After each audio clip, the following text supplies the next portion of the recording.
Assalamualaikum warahmatullahi wabarakatuh.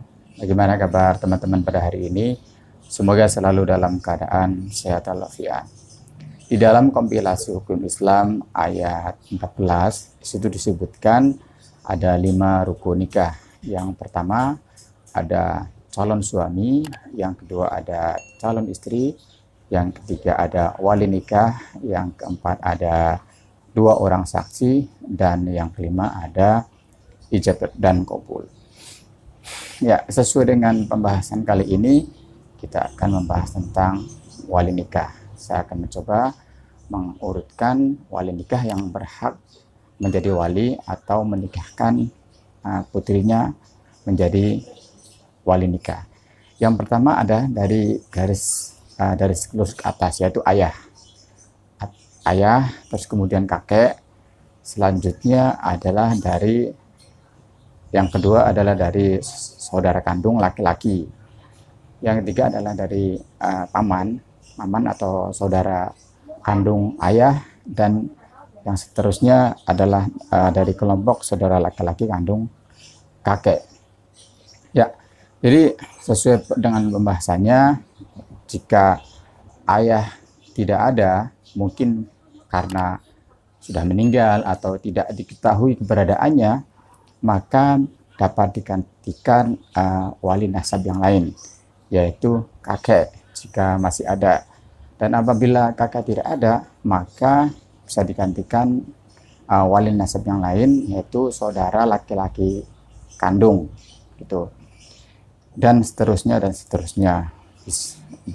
Misalnya tidak ada saudara kandung, bisa dari paman atau saudara yang sekandung dari ayah gitu. Iya, jadi urut-urutannya begitu. Jika ayah tidak ada, misalnya meninggal atau tidak diketahui keberadaannya, maka urut-urutannya kakek, saudara kandung yang laki-laki, kemudian atau saudara kandung yang laki-laki dari ayah. Nah, di dalam hal ini ada permasalahan lain. Jika sebenarnya wali nikah, yaitu dalam hal ini adalah ayah yang sebenarnya diketahui keberadaannya, tetapi beliau ayah ini tidak bersedia atau menolak untuk menjadi wali nikah putrinya. Nah, ini solusinya bagaimana? Ini memang agak sedikit rumit karena memang walinya ada gitu. Nah, kalau hal ini terjadi, dia mungkin mempunyai alasan tertentu kenapa tidak mau menjadi wali nikah. Tentunya saran saya adalah pertama harus dibicarakan dulu secara baik-baik dengan ayah. Kenapa? Alasan kenapa tidak mau menikahkan atau menjadi wali. Nah, setelah dibicarakan secara baik-baik dan ternyata tidak menemui satu titik kesepakatan atau ayah tetap tidak mau, maka putrinya ini dapat mengajukan permohonan kepada pengadilan agama agar ayahnya ditetapkan sebagai wali adol atau wali adlal, yaitu wali yang menolak. Ya, jadi prosesnya nanti pengadilan agama akan menetapkan bahwa si ayah ini menjadi wali adol atau wali yang menolak.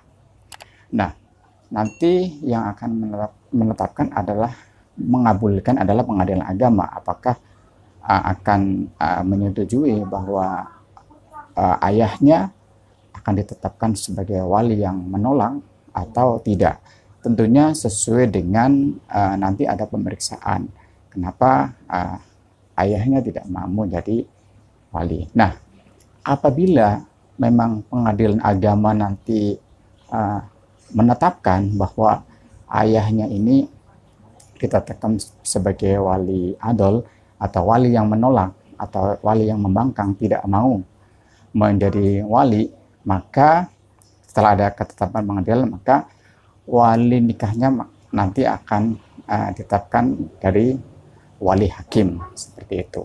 Ya, mungkin itu masalah wali nikah, karena kalau tanpa wali memang tidak sah.